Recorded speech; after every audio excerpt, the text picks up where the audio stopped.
우리가 지난주에 묵상한 말씀은 에베소서 1장 1절과 2절의 말씀이었죠. 바울이 그렇게 고백하고 있습니다. 나는 누군가? 나는 하나님의 뜻에 따라 사도가 된 하나님의 사람입니다. 그렇게 바울은 자기 자신을 고백하고 있습니다. 에베소서를 쓰기 시작하면서 나는 누군가? 하나님의 뜻에 따라 하나님의 부름을 받은 사도입니다. 고백하고 있다라고 하는 것이죠. 그것이 바울이 자기 스스로에게 가지고 있는 정체성이었어요. 여러분, 우리는 스스로를 나를 어떻게 생각하는가가 굉장히 중요합니다. 어떤 사람들은 스스로를 굉장히 불쌍히 여기는 사람들이 있어요. 자기의 형편과 상황과 상관없이 나는 항상 피해를 당하고 있다. 나는 항상 어렵다. 나는 손해보고 있는 사람이다. 이런 피해의식을 가지고 살아가는 사람들이 있더라고요. 또 어떤 사람들은 너무 과도하게 자기를 높이는, 한없이 높아지는 사람들도 있습니다. 물론 우리가 하나님 안에서 참 귀하고 소중한 사람들이지만 과하게 자기를 높일 때는 위험합니다. 그럴 때는 자기가 계속 자기를 높이다 보면 어느 순간에 스스로에게 상처받게 되고 또 주변 사람들에게 상처받고 추락하게 될 수가 있기 때문인 거예요. 그래서 중요한 것은 내가 누구인가, 자기 자신에 대한 좀 건강한 바른 정체성을 갖고 있는 것이 굉장히 중요하다라고 하는 거예요. 여러분, 바울이 강할 수 있었던 것은 바울은 자기 자신에 대해서 누구보다도 제대로 알고 있었기 때문에 그가 강할 수 있었던 것 같습니다. 그는 나의 정체성, 자신의 정체성을 하나님 안에서 두고 하나님 안에서 자기 자신을 발견했기 때문인 거예요.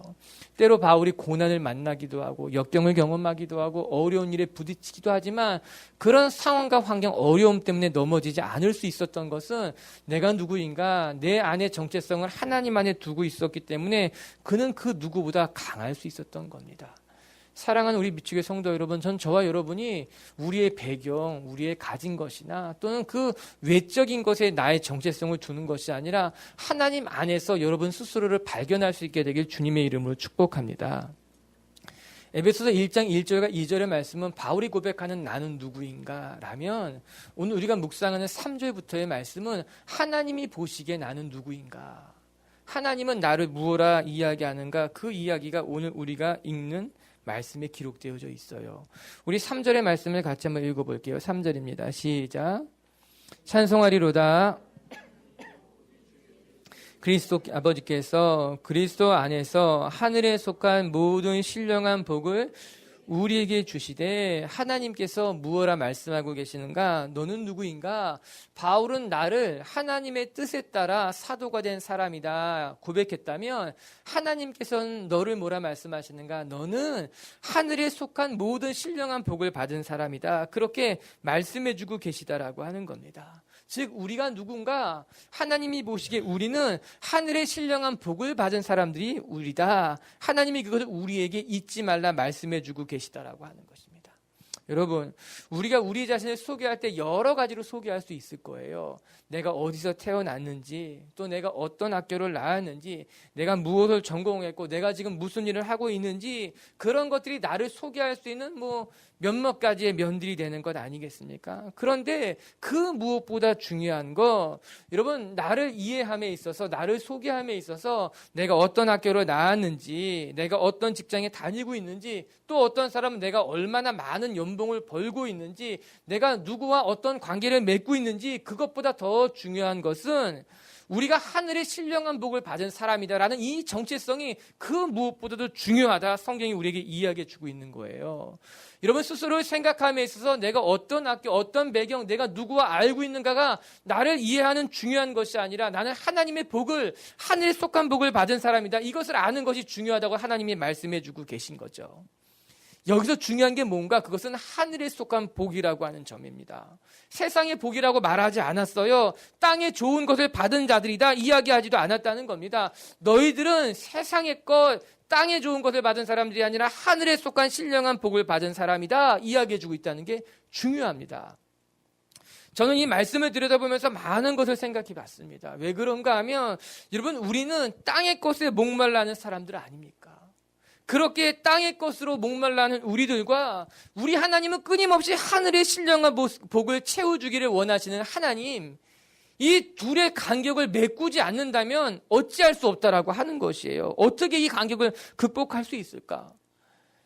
우리는 하늘에 속한 사람이다. 우리는 하나님의 백성이라고 이야기하면서 우리 내면을 가만히 들여다보면 우리는 끊임없이 땅의 복을 바라고 있더라고요. 땅의 좋은 것들을 채워달라고 하나님 앞에 기도하고 있더라고요. 그러나 성경이 말씀해주고 있는 것은 하나님께서는 우리에게 땅의 것으로 축복하는 것이 아니라 하늘에 속한 신령한 복으로 축복하기를 원하신다라고 오늘 말씀이 기록된 것 아닙니까? 그렇다면 이 두 가지의 간격, 땅에 있는 우리들은 땅의 것을 원하고 하늘의 하나님은 하늘의 것을 채워주시기를 원하는 이 간격을 메꾸지 못한다면 여러분 우리에겐 행복은 없습니다. 이 두 가지의 간격을 메꾸지 못할 때 우리는 결국 행복하지 못할 거예요. 우리 사랑하는 빛의 교회 성도 여러분, 전 우리 성도들이 정말 하늘에 속한 신령한 복이 얼마나 우리의 큰 위로가 되고 또 우리에게 어떤 능력이 되는지 그것을 통해서 우리가 얼마나 많은 것을 누리고 있는지 깨닫게 되도록 여러분의 눈과 귀가 좀 열릴 수 있게 되길 주님의 이름으로 축복합니다. 그리고 우리가 오늘도 하늘의 신령한 복으로 누리며 그 신령한 복으로 살아갈 수 있는 저와 여러분들이 되기를 바랍니다. 여러분 오늘 말씀에 분명히 기록되기를 하늘의 신령한 복을 주시는 분은 누군가? 하나님이라고 하는 거예요. 여러분 우리가 이 땅에서 애쓰고 수고한다고 해서 얻어지는 것이 결코 아니라고 하는 겁니다. 또한 세상 사람들에게 구걸하고 세상 사람들에게 청한다고 해서 이 복을 받을 수 있는 것도 아니에요. 어떤 사람들은 종종 그리스도인 가운데도 자꾸 이것을 사람들에게 구하는 경우가 있더라고요. 여러분 우리가 언제 초라해지느냐, 언제 우리가 참 보잘것없어지는가, 이 하나님이 주시는 복을 사람들한테 구할 때, 사람들한테 구걸할 때 우리가 초라하게 느껴지는 거예요. 내가 한없이 참 부족해 보이는 것 아닙니까? 여러분 기억하시기 바랍니다. 하늘에 속한 복은 사람들이 주는 것도 아니에요. 세상에서 얻어질 수 있는 것도 아니라 하나님이 주시는 복이다. 기억하시고 오늘도 저와 여러분이 하나님 앞에 나와야 된다라고 하는 거죠. 아멘. 여러분 그렇다면 바울이 이야기하는 하늘의 신령한 복이 뭘까? 오늘 그것 저와 여러분이 함께 묵상하려고 하는 겁니다. 오늘 말씀 우리가 3절부터 14절까지 읽었는데 어떤 학자는 오늘 이 본문이 성경에 나온 구절 중에 가장 복잡한 구절이다 그렇게 이야기하는 학자들이 있더라고요. 이렇게 다른 책들을 좀 찾아보니까 그도 그럴 것이 오늘 본문은 굉장히 긴 만연체입니다. 긴 문장들이기 때문에 주어와 수로 찾기가 쉽지 않죠. 예를 들면 3절에 찬송하리로다 하나님으로부터 시작된 말씀이 6절에 마침표가 끊어지게 되어 있어요. 이 긴 말씀들이 많아요. 게다가 또 좋은 말씀들이 많으니까는 더 좀 어렵게 복잡하게 느껴지는 것 같아요. 그런데 오늘 본문은 크게 세 개의 단락으로 포인트로 딱 나눠지게 됩니다. 무엇을 보면 좀 더 쉽게 알 수 있는가 하면 찬송하리로다라는 이 단어를 보면은 좀 쉽게 알 수 있어요. 6절에 한번 보게 되면 6절에 은혜의 영광을 찬송하게 하려는 것이다 이렇게 나오죠. 그리고 12절에 보면 똑같이 나옵니다. 찬송이 되게 하려 합니다. 거기 또 찬송에도 동그라미를 한번 쳐보세요. 그리고 14절에도 또 한 번 등장하게 됩니다. 찬송하게 하려 하십니다. 그러면 무엇을 찬송하게 하려 하심인가? 이야기가 나오는 것 아닙니까? 첫 번째, 오늘 설교에 오늘 말씀의 주제를 그냥 오늘 결론부터 이야기하면 첫 번째 하늘에 속한 신령한 복은 무엇인가 하면은 우리를 하나님의 자녀 삼아 주셨다는 거예요. 그래서 찬송하게 하기 위함이라는 겁니다. 두 번째 하늘의 신령한 복은 무엇인가? 우리가 죄가 있지만 우리의 죄를 그리스도께서 속량하시고 죄를 사하여 주셨다. 그래서 12절에 찬송하게 하기 위함이다 나오는 거예요. 그리고 끝으로 14절의 말씀은 성령님께서 우리를 인치시고 보증하셨기 때문에 우리가 하나님을 찬송해야 된다. 그렇게 크게 세 단락으로 나눠져 있다라고 하는 것 아닙니까? 여러분, 우리가 하나님의 자녀된 것, 그리고 그리스도의 보혈이 우리의 모든 죄를 용서하고 씻으시는 것, 세 번째 우리가 성령님으로 말미암아 인치심을 받고 성령님과 동행하는 삶, 그것이 하늘에 속한 신령한 복이다. 그래서 우리가 날마다 하나님을 찬송해야 된다라고 하는 것입니다. 오늘 비치교회 성도들이 이 복을 좀 깨달았으면 좋겠고, 이 복을 깨닫고 우리의 입술이 침묵하는 게 아니라 늘 찬송이 가득 찬 그런 사순절 기간이 됐으면 좋겠다 싶습니다. 먼저 한번 우리 생각해 볼 것은 하나님께서 말씀하신 첫 번째 하늘의 신령한 복은 무엇인가? 우리가 하나님의 자녀가 되었다고 하는 사실입니다.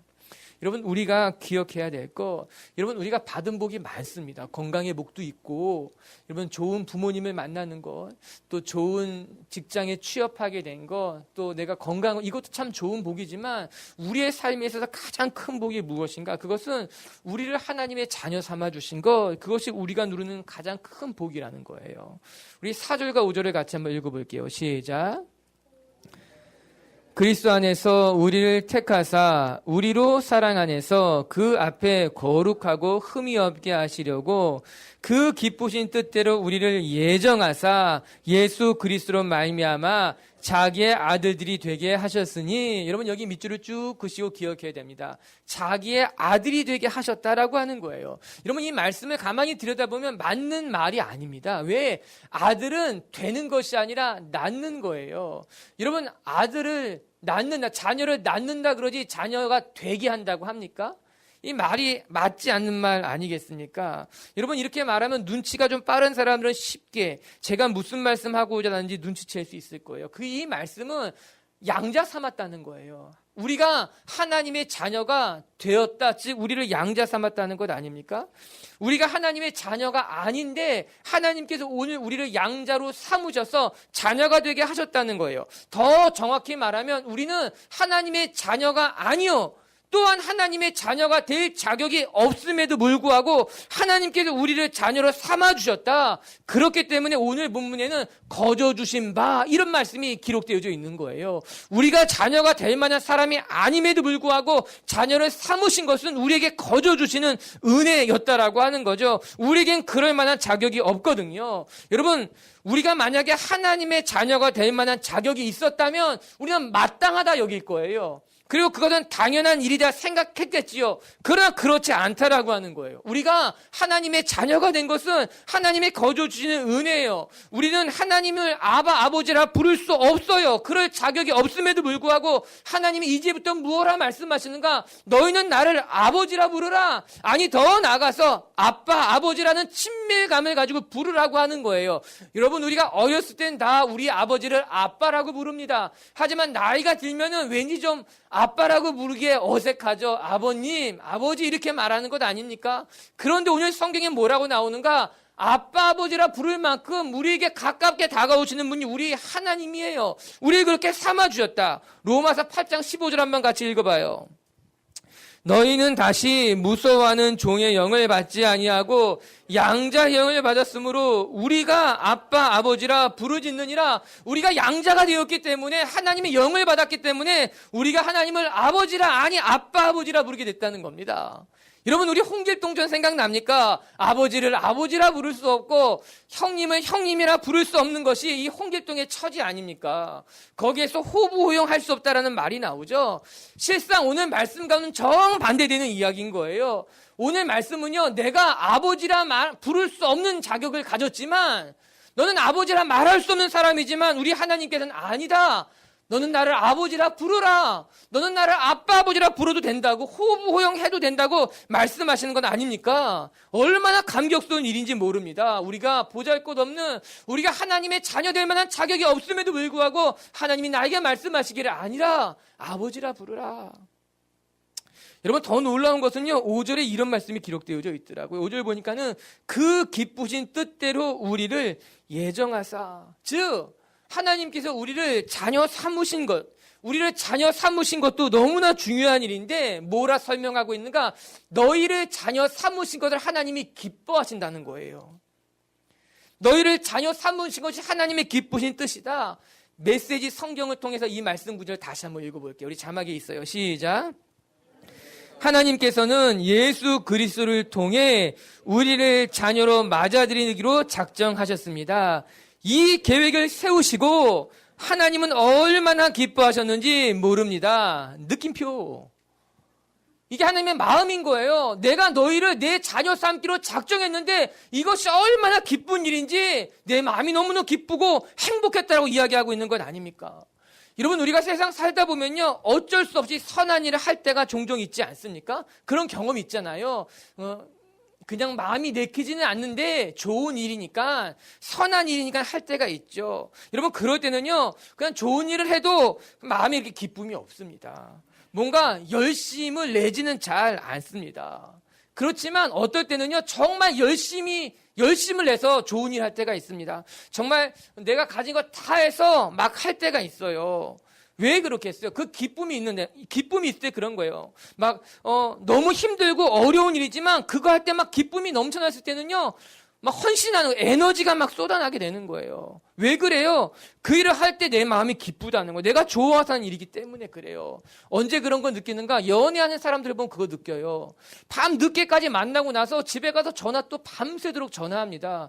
그리고 아침에 일어나서 별일 없었냐 이야기하고, 그리고 어디서 그런 에너지가 나는지 밤새 놀았는데 아침에 또 벌떡 일어나서 회사 또 출근하고, 대단한 에너지죠. 그게 에너지, 그렇더라고요. 이해할 수 없는 에너지. 근데 왜 그러냐? 좋으니까 그런 거예요. 기쁘니까 그런 거예요. 피곤하지 않다라고 하는 거죠. 여러분, 오늘 말씀에 뭐라고 말하시는가? 하나님께서 우리를 자녀로 택하신 것이 너무나 기쁘고 행복하고 좋았다는 거예요. 그래서 내 마음이 좋았다. 남들 보기에는 모자란 인생 같죠, 우리가. 남들 보기에는, 내가 보기에는 내가 참 보잘것없는 인생이지만, 하나님께서 우리를 자녀 삼으실 때, 우리를 자녀로 삼기로 결정하고 난 다음에 너무나 기뻤다라고 하는 겁니다. 제가 아는 가까운 형님 목사님 중에 정말 훌륭한 분이 있는데, 자녀들이 셋이에요. 그 중에 첫째는 사모님이 낳은 아이인데, 둘째, 셋째는 입양을 했어요. 그래서 가족이 5가족이에요. 그런데 봐도 훌륭하죠. 근데 어느 날 저한테 전화가 왔어요. 전화해가지고 하는 말씀이, 제가 넷째를 입양하기로 결정했다라고 하는 거예요.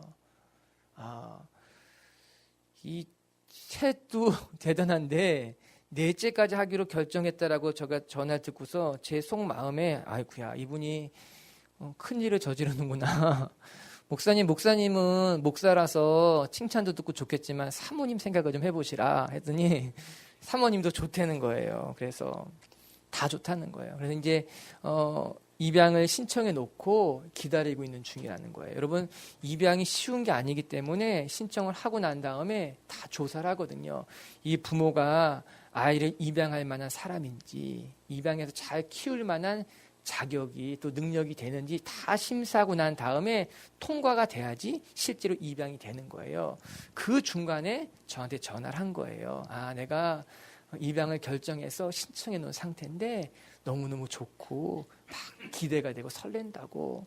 그런데 그 목사님뿐만 그런 게 아니라 그 사모님도 그렇게 마음이 지금 기대가 된다는 거예요. 게다가 더 놀라운 것은 그 두 분이 입양한 둘째, 셋째도 공개 입양이었거든요. 낳으신 부모님은 따로 있고 우리는 너희를 키우는 어머님이야. 이렇게 키우는 아이들이었는데 그 둘째, 셋째도 막내를 입양한다는 것을 알고 너무나 설레는 마음으로 지금 기다리고 있다는 거예요. 참 멋진 가정이죠. 훌륭하죠, 정말. 그런데 오늘 말씀을 보면서 그 가족의 기쁨이 이해가 되기 시작하는 거예요. 입양하기로 결정하고 난 다음에 정말 그것이 잘한 선택이다 해서 기쁨으로 기다리고 있는 그들의 가족이 이해가 되더라고요. 그리고 그들의 가족을 바라보니까는 오늘 말씀이 또한 이해가 되는 거예요. 자녀를 입양하기로 결정하고 난 다음에 그 자녀를 맞이할 때까지 정말 그 설레고 기쁜 마음으로 기다리는 그 부모의 모습과 하나님의 모습이 참 유사하고 비슷하구나.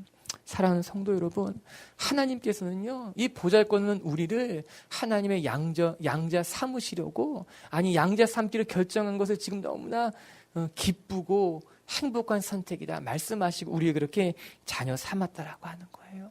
그렇게 저와 여러분이 하나님의 자녀가 되었다라고 하는 겁니다. 우리 비치교회 성도 여러분, 세상을 살다가 때로는 지치기도 하고 낙심이 되기도 하고 외롭다고 느껴지기도 하지만, 그러나 우리를 자녀 삼으신 하나님을 바라보면서 이 하늘에 속한 복을 누릴 수 있는 저와 여러분들이 되길 주님의 이름으로 축복합니다. 우리는 누군가 하나님의 자녀가 된 하나님의 백성이라고 하는 것. 두 번째, 하늘에 속한 복이 또 한 가지가 있는데 그것은 무엇인가? 우리 7절을 같이 한번 읽어봅니다. 7절입니다. 시작. 우리는 그리스도 안에서 그의 은혜의 풍성함을 따라 그의 피로 말미암아 속량 곧 죄사함을 받았느니라. 아멘. 우리가 그리스도 안에서 하나님의 은혜에 따라 그리스도의 피로 말미암아 죄사함을 받았다고 하는 것, 여러분, 하나님의 자녀가 되는 데 있어서 미리 선행돼야 될 것이 있다는 겁니다. 그것이 바로 우리 죄에 대한 문제예요. 하나님이 우리를 자녀 삼기를 원했지만 우리가 죄 가운데 있기 때문에 우리를 자녀 삼을 수 없었거든요. 그래서 하나님께서 우리를 자녀 삼기에 앞서서 먼저 무슨 일을 하셔야 되는가? 우리의 죄를 속량하는 일이 먼저 필요했다는 겁니다. 그래서 예수 그리스도를 먼저 보내셔서 그 예수 그리스도로 말미암아 우리의 죄를 속량하시고 우리의 모든 죄를 사하시고 난 다음에 우리를 하나님의 자녀로 삼아주셨다라고 하는 거예요. 여러분, 재판, 심판하는 데 보게 되면요, 보석제도라는 것이 있다고 하더라고요. 이게 뭔가 일정한 보증금 또는 그에 상하는 적당한 조건으로 구속의 집행을 정지하는 거예요. 그러니까 구속된 피고인을 석방시키는 제도라고 하는 거죠. 왜 우리 흔히 그렇게 말하잖아요. 보석금으로 내가 지금 풀려났다고 이야기하는 건 아닙니까? 전에는 보석금만 있었는데 이제 돈이 없는 사람들에겐 불평등한 거다. 그래가지고 이제는 보석금과 함께 그에 준하는 적당한 조건을 붙여서 피고인을 석방하는 제도가 보석제도라고 하는 거다 그러더라고요. 제가 법조인이 아니니까 이 보석제도에 대해서 여러분에게 이야기하려는 것이 아닙니다. 오늘 성경에 나타난 속량에 대해서 살펴보려고 하는 거예요. 여러분, 사람이 죄를 지으면 마땅히 그에 상하는 벌을 받는 것이 공의로워요. 그게 맞는 일이에요. 여러분, 사람이 죄를 짓고 나서 죄를 피해 다니거나 그 죄에 대한 대가를 치르지 않으면은 옳지 않아요. 그 바르지 않다라고 하는 거죠. 여러분, 하나님에게서도 똑같다라고 하는 거예요. 우리가 하나님 앞에 범죄했기 때문에 우리가 죄를 가지고 있다면 그 죄가를 치러야 되는 것이에요. 누군가 이 죄에 대한 대가를 지불해 줘야 된다라고 하는 거죠.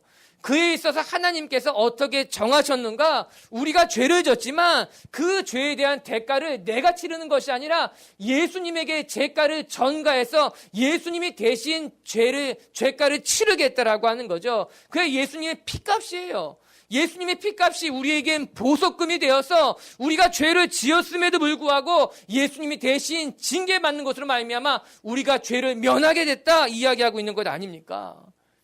즉 우리는 하나님의 자녀가 될 만한 사람이 아님에도 불구하고 하나님이 우리를 자녀 삼기 원했기 때문에 우리의 죄를 사하시고자 예수님을 보내주신 거예요. 그 예수님이 십자가에 못 박혀 죽으시는 것으로 말미암아 우리를 위한 보석금이 되시고 우리가 속량받았다는 것 아닙니까?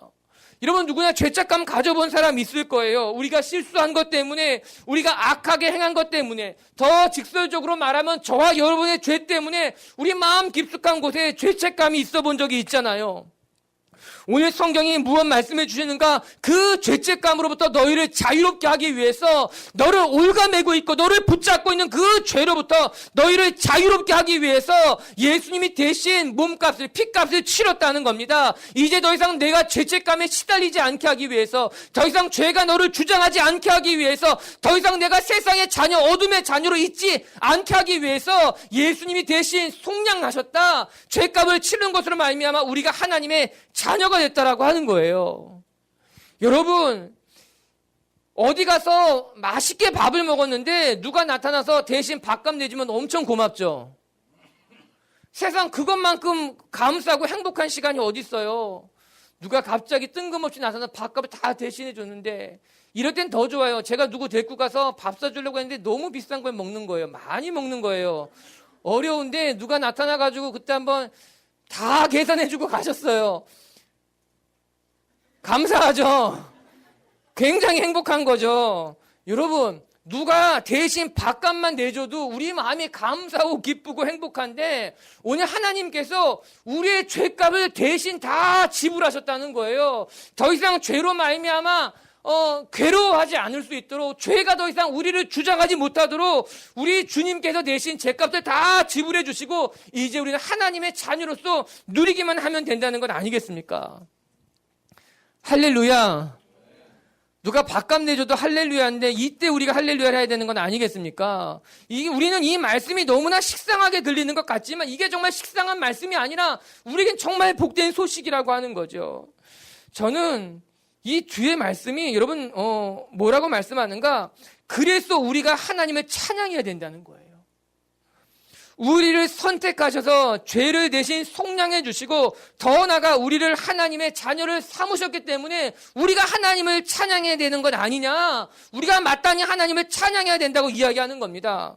우리가 자녀된 것이 그럴 만한 자격이 있었다면 모르겠지만 전혀 그럴 만한 자격이 없음에도 불구하고 우리를 자녀 삼아주셨다면 마땅히 찬송해야죠. 마땅히 기뻐해야죠. 마땅히 감사해야 되는 것 아닙니까? 오늘 12절에는 더 멋있는 말씀이 나와요. 12절을 같이 한번 읽어봐요. 시작. 전부터 바라던 그의 영광의 찬송이 되게 하려 하심이라. 여러분 12절에는 뭐라 나오는가? 찬송하게 하려 하심이 아니라 너희가 찬송이 되기를 원한다라고 그렇게 이야기하는 겁니다. 너희 자체가 찬송이 되기 위해서 그렇게 하셨다라고 하는 거예요. 정말 멋진 표현 아닙니까? 마땅히 우리가 정말 하나님을 찬양해야 된다. 왜? 우리 자체가 하나님의 노래가 되길 원했다라고 하는 거예요. 하나님이 우리를 용서하신 이유가 여러분 우리가 그냥 음표가 되길 하나님이 원하신 거예요. 우리의 인생이 하나님을 찬양하는 악보가 되길 원한 거예요. 우리의 삶이 하나님의 노래가 되길 원했다고 하나님 우리에게 이야기하시는 것 아닙니까? 사랑하는 성도 여러분, 이 자리에 앉아있는 한 사람 한 사람의 삶이 하나님의 노래가 되길 바라고 여러분의 인생이 하나님의 음표가 되기를 바라고 여러분의 있는 자리에서 정말 아름다운 찬송의 소리가 울려 퍼지게 되기를 주님의 이름으로 축복합니다. 우리의 삶이 그렇게 하나님 앞에 울려 퍼지는 아름다운 노래가 될 때 세상이 우리를 바라보고 하나님의 영광을 보게 되는 거예요. 저 이 말씀을 보면서 우리는 이 말씀이 너무나 식상한 것 같은 거예요. 주님이 내 죄를 속량하시고 우리가 다 죄사함을 받았다. 어려서부터 들어는 봐도 100번은 1000번은 더 들어봤을 만한 말씀이기 때문에 감동이 없는 거죠. 내 마음이 부딪힘이 없는 거죠. 식상한 말씀이 있다. 그런데 여러분 기억하시기 바랍니다. 이 한 절은 정말 감격스러운 말씀이라고 하는 거예요. 하나님이 저와 여러분을 자녀 삼고 싶으셔서 예수 그리스도를 보내셔서 우리의 죄를 다 속량하시고 이제 우리에겐 빚이 없어요. 이제 우린 더 이상 죄책감으로 시달릴 이유가 없어요. 더 이상 죄의 종으로 살아갈 이유가 없다라고 하는 거예요. 여러분 우리가 지금까지 우리가 쉼표였다면 이제 우리가 음표가 돼야 되는 거예요. 여러분 쉼표도 여러분 노래를 보면요 어떤 악기는요 매 마디마다 막 연주하는 악기가 있지만 어떤 악기는 12마디 쉬는 악기가 있어요. 어떤 악기는 한 30마디 쉬었다가 한 마디 땡 치고 그만두는 악기도 있잖아요. 우리의 인생이 여태까지 한 50마디 쉰 게 아니라 한 20년을 여태까지 쉰 거예요. 하나님의 찬송해야 되는데 하나님을 찬양하는 음표가 되어야 되는데 여태까지 평생을 쉼표로만 살아왔다라고 하는 거죠. 그런 우리에게 하나님이 뭐라고 말씀하시는가? 이제 쉼표에서 나아가서 내 삶이 노래가 되고 음표가 되어야 된다고 이야기하는 것 아니겠습니까? 전 여러분의 삶이 정말 하나님 앞에 멋진 교향곡이 되기를 바랍니다. 여러분의 인생이 신나는 왈츠가 되기를 바라고 우리의 일터와 우리의 가정에서 신명나는 구악이 울려 퍼지기를 바라고 그리고 정말 우리가 하나님 모시게 아름다운 메시지가 되기를 아름다운 소리가 되기를 주님의 이름으로 축복합니다. 세 번째 하나 더 묵상할 것은 우리 13절과 14절의 말씀이에요. 우리 한번 같이 읽어봅시다. 시작. 너희도 진리의 말씀 곧 너희의 구원의 복음을 듣고 그 안에서 또한 믿어 약속의 성령으로 인치심을 받았으니 이는 우리 기업의 보증이 되사 그 얻으신 것을 속량하시고 그의 영광을 찬송하게 하려 하심이라. 여러분 하늘의 신령한 복이 뭐냐? 첫 번째는 우리가 하나님의 자녀가 됐다는 거예요. 그 무엇보다 더 복된 소식이 어디 있겠는가? 두 번째는 하나님이 우리를 자녀 삼기 위해서 우리의 모든 죄를 대신 속량하셨다. 이제 우리가 더 이상 죄책감 가운데 있을 필요가 없다라고 하는 거예요. 그리고 세 번째는 성령님께서 너희의 삶을 보증하시고 너희의 삶을 인치셨다라고 복이라고 하는 거예요. 참 신학적으로 멋있게 떨어지는 말이죠. 하나님이 우리를 자녀 삼고 그리스도로 피로 우리가 깨끗함을 받고 성령이 우리를 보증하시고 인치시는 것으로 말미암아 우리가 날마다 그리스도와 동행하는 삶을 살게 되었다라고 하는 것입니다. 여러분, 때로 우리의 삶을 바라보게 되면 정말 내가 하나님의 사랑을 받을 만한 자인지, 정말 내가 지금도 구원받은 사람인지, 정말 내 안에 믿음이 있는지 낙심이 되기도 하고 두렵기도 하지만, 오늘 성경이 뭐라고 말씀하십니까? 날마다 우리의 성령이 너와 함께하는 것으로 말미암아 내 마음에 감동을 줄 것이고 내 마음에 확신을 줄 것이고 내가 그리스도와 동행하는 기쁨을 알게 할 것이라고 이야기해주고 있는 것 아닙니까? 날마다 하나님이 우리와 함께하셔서 내가 하나님의 백성인 것을 개런티하겠다고 하는 거예요. 사람이 우리의 삶을 개런티하는 게 중요하지 않습니다. 누가 우리의 삶을 보장해 줄 수 있겠습니까? 그러나 오늘 성경은 분명히 말씀하시기를 성령님이 너의 삶을 지키고 성령님이 너의 삶을 돌보고 성령님이 너와 함께 한다는 것을 보증하겠다, 인치셨다라고 이야기하는 것 아니겠습니까? 로마서 8장 16절의 말씀 같이 한번 읽어봐요. 시작. 성령이 친히 우리의 영과 더불어 우리가 하나님의 자녀인 것을 증언하시나니. 아멘. 우리가 우리 자신을 바라보게 되면 자격이 없는 것 같아요. 불안해요. 늘 마음이 힘들어요. 그러나 성령께서 말씀하시는 거예요. 아니다. 너희가 하나님의 자녀인 것. 그래서 이제 믿음을 갖게 하고 그 믿음이 능력이 되게 하고 내가 너와 함께 하겠다는 것을 성령이 보증하겠다, 인치고 계시다고 이야기하는 것 아니겠습니까? 오늘도 저와 여러분에게 이런 믿음의 확신이 있게 되길 주님의 이름으로 축복합니다. 사망의 음침한 골짜기를 갈 때도 때로는 내가 감당할 수 없는 어려운 일을 당할 바로 그때에도 성령님이 우리 가운데 내주하셔서 담대함을 주시고 또 위로하시고 강하게 하시고, 아, 내가 하나님의 자녀구나, 그래, 내가 나의 백성이라고 인치시는 그 은혜가 우리 삶 가운데 있고, 이것이 하나님이 주시는 하늘에 속한 신령한 복이라고 이야기해 주고 계신 거죠. 할렐루야. 그래서 오늘도 저와 여러분의 입술에 찬송이 넘쳐나가게 되길 주님의 이름으로 축복합니다. 말씀을 마칠게요, 여러분. 우리는 하늘에 속한 신령한 복을 받은 사람이라고 하는 겁니다. 이 땅의 복이 아니라 하늘에 속한 신령한 복, 정말 멋진 말이 아닐 수 없습니다. 여러분, 저와 여러분은요, 이 땅의 것에 매여 있을 사람들이 아니에요. 이 땅의 것에 목말라 할 사람도 아니에요. 우리는 하늘에 속한 신령한 복을 가지고 간직한 사람들이라고 하는 겁니다. 전 가만히 생각해 봤어요. 여러분, 이 편지를 쓰고 있는 바울은요, 그 누구보다도 땅의 복을 받은 사람이 바울이에요. 바울은 태어날 때부터 유대인이고 바리새인 중에 바리새인이었어요. 그는 가말리알 지파에서 훈련받은 그런 배경을 가지고 있는 사람, 이미 땅의 복이 보장된 사람이 바울이었어요. 그런데 그 바울이 인생의 말년에 감옥 속에서 뭐라고 고백하고 있는가? 정말 내가 받은 복은 유대인으로 태어난 것, 바리새인으로 태어난 것, 가말리알 지파에서 공부한 이것이 내가 받은 복이 아니라 내가 받은 복은 하늘의 신령한 복이더라고요. 하나님의 자녀가 된 게 내 삶의 가장 큰 복이더라고요. 하나님이 나의 죄를 사하시기 위해서 예수님을 보내주신 게 내 삶의 제일 큰 복이더라고요. 내가 이 감옥 속에 있어도 내 마음이 평안할 수 있는 이 성령님의 동행하심이 내 삶의 가장 큰 복입니다 라고 그렇게 바울이 에베소에 있는 성도들에게 써내려가고 있는 것 아닙니까? 여러분, 다시 한번 우리 기억하십시다. 우리는 하늘의 신령한 복을 받은 사람이에요. 첫 번째, 그 신령한 복은 건강도 재정도 그 무엇도 아니라 하나님의 자녀가 됐다는 게 제일 큰 복이라는 거예요. 두 번째, 하나님이 우리를 자녀 삼기 위해서 우리의 모든 죄를 씻기셨다는 것. 그 예수님이 우리를 대신하여 속량하시고 우리가 그리스도의 피값으로 죄 사함을 받았다는 것. 여러분, 더 이상 죄책감에 시달릴 필요도, 죄의 종이 될 필요도 없다는 거예요. 그리고 세 번째, 성령님이 날마다 우리를 인치시고 보증하시고 동행하시는 것이 우리가 누리는 하늘에 속한 신령한 복이라고 하는 겁니다. 우리 성도들도 비록 우리가 이 땅 속에 살아가고 있지만 이 땅의 복으로 애달파는 인생들이 아니라 하늘에 속한 복을 누리고 또 감사하고 그 하늘에 속한 복을 자랑할 수 있는 저와 여러분들이 되길 주님의 이름으로 축복합니다.